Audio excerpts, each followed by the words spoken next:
ನಮಸ್ಕಾರ ಆತ್ಮೀಯರೇ, media house ಕನ್ನಡಗೆ ಸ್ವಾಗತ. ಬದುಕು ಅನ್ನೋದು ಹೇಗೆಲ್ಲ ಬದಲಾಗುತ್ತೆ ಅಲ್ವಾ?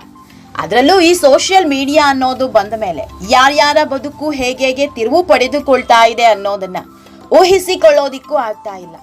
ಯಾಕಂದ್ರೆ ಏನೂ ಅಲ್ಲದವರು ಇವತ್ತು ಏನೇನೋ ಆಗಿದ್ದಾರೆ. ನಾನೇ ಅಂತ ಮೆರೆದಾಡಿದವರ ಮುಂದೆ ತಲೆ ಎತ್ತಿ ಬದುಕುವಂತಾಗಿದ್ದಾರೆ. ಇವರ ಮಧ್ಯೆ ಹೆಂಗೆಂಗೋ ಬದುಕೋರು ಕೂಡ ಈ ಸೋಷಿಯಲ್ ಮೀಡಿಯಾದಲ್ಲಿದ್ದಾರೆ. ಪಾಪ್ಯುಲರ್ ಆಗಬೇಕು, ಟ್ರೋಲ್ ಆಗಬೇಕು, ಜನ ನಮ್ಮನ್ನ ಗುರುತಿಸಬೇಕು, ನಾವು ಹೇಗಿದ್ರೂ ಸರಿ ನಮ್ಮ ಬಗ್ಗೆಯೇ ಸುದ್ದಿ ಆಗಬೇಕು ಅನ್ನೋದು ಕೆಲವರ ಖಯಾಲಿ. ಅಂತವ್ರೆ ಈ ಸೋಷಿಯಲ್ ಮೀಡಿಯಾದಲ್ಲಿ ತುಂಬ ಹೋಗಿದ್ದಾರೆ ಬಿಡಿ. ಅಮುಕ್ಕು ಡುಮುಕ್ಕು ಕ್ರೇಜಿ ವೆಂಕಿ ಅಂತವರು ಲೆಕ್ಕಕ್ಕಿಲ್ಲ ಬಿಡಿ. ನಾವು ಏನ್ ವಿಷಯ ಹೇಳ್ತಾ ಇದ್ದೀವಿ ಅನ್ನೋದು ಇವರಿಗೆ ಮುಖ್ಯ ಅಲ್ಲ, ಜನರಿಗೆ ರೀಚ್ ಆಗ್ತಾ ಇದ್ದೀವ ಅನ್ನೋದಷ್ಟೇ ಮುಖ್ಯ. ಈಗೀಗಂತೂ ಈ ಸೋಷಿಯಲ್ ಮೀಡಿಯಾ ಅನ್ನೋದು ಹುಚ್ಚರ ಸಂತೆಯಾಗಿದೆ. ಆದ್ರೆ ಇಂಥವರ ಮಧ್ಯೆ ಅದೆಷ್ಟೋ ಮಂದಿ ಇನ್ಫೈರ್ ಆಗಿ ಬದುಕ್ತಿದ್ದಾರೆ. ಡಾಕ್ಟರ್ ಬ್ರೋ ಆಗಿರಬಹುದು, ಗ್ಲೋಬಲ್ ಕನ್ನಡಿಗ ಆಗಿರಬಹುದು, ಹೀಗೆ ಹಲವಾರು ಮಂದಿ ಅದ್ಭುತ ಜೀವನ ಕಟ್ಕೊಂಡಿದ್ದಾರೆ.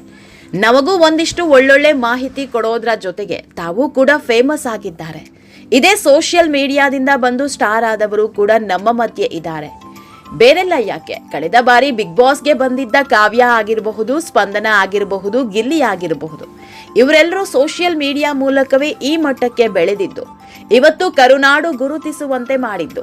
ಕಾವ್ಯ ಶೈವ ಕಾಲೇಜ್ಗೆ ಹೋಗ್ತಾ ಇದ್ದ ದಿನಗಳಲ್ಲೇ ರೀಲ್ಸ್ ಮಾಡ್ತಾ ಇದ್ರು.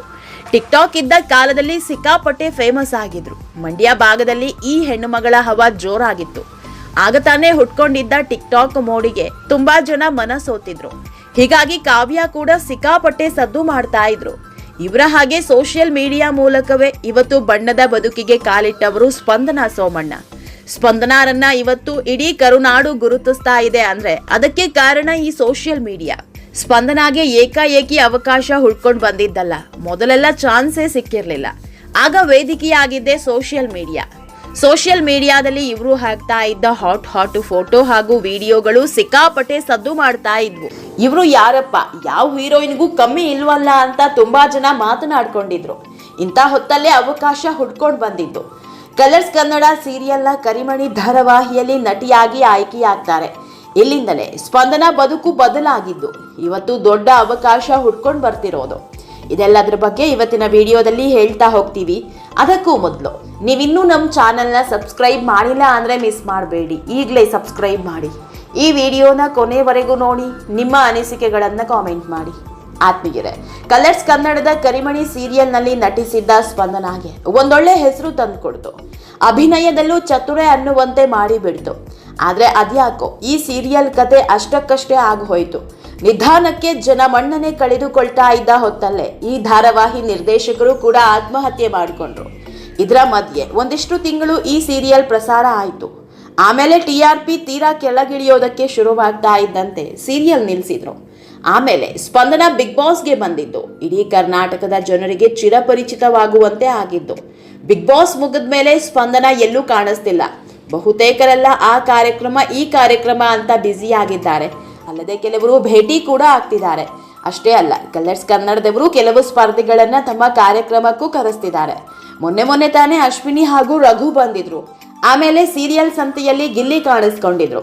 ರಘು ಹಾಗೂ ರಕ್ಷಿತಾ ಆಗಾಗ ಭೇಟಿ ಆಗ್ತಾನೆ ಇರ್ತಾರೆ. ರಾಶಿಕಾ, ಅಶ್ವಿನಿ ಹಾಗೂ ಅಭಿಷೇಕ್ ಒಟ್ಟಿಗೆ ಕಾಣಿಸ್ಕೊಂಡಿದ್ರು. ಆದ್ರೆ ಸ್ಪಂದನ ಮಾತ್ರ ಎಲ್ಲೂ ಕಾಣಿಸ್ಕೊಂಡಿರ್ಲಿಲ್ಲ. ಹೀಗಾಗಿ ಎಲ್ಲಿ ಹೋದ್ರಪ್ಪ ಅಂತ ತುಂಬಾ ಜನ ಪ್ರಶ್ನೆ ಮಾಡಿದ್ದಿದೆ. ಇಂಥ ಹೊತ್ತಲ್ಲೇ ಹೊಸ ಸುದ್ದಿ ಹೊರಬಿದ್ದಿದೆ. ಸ್ಪಂದನಾಗೆ ಒಂದಿಷ್ಟು ಅವಕಾಶ ಹುಡ್ಕೊಂಡು ಬಂದಿದೆ. 2-3 ಸಿನಿಮಾದ ಕಥೆಯನ್ನ ಕೇಳಿರುವ ಸ್ಪಂದನ ಇದೇ ಗೊಂದಲದಲ್ಲಿದ್ದಾರೆ. ಸಿನಿಮಾ ಅವಕಾಶ ಅನ್ನೋ ಕಾರಣಕ್ಕೆ ಸ್ಪಂದನ ಬ್ಯುಸಿಯಾಗಿದ್ದು ಸದ್ಯದಲ್ಲೇ ಗುಡ್ ನ್ಯೂಸ್ ಕೊಡಲಿದ್ದಾರೆ. ಇದರ ಮಧ್ಯೆ ಬಿಗ್ ಬಾಸ್ ಧನುಷ್ ಹಾಗೂ ಸ್ಪಂದನ ಹೊಸ ಪ್ರಾಜೆಕ್ಟ್ ಘೋಷಣೆ ಮಾಡಿದ್ದಾರೆ. ಹಾಗಂತ ಇದು ಸಿನಿಮಾ ಅಲ್ಲ, ಬದಲಿಗೆ ಆಲ್ಬಮ್ ಸಾಂಗ್.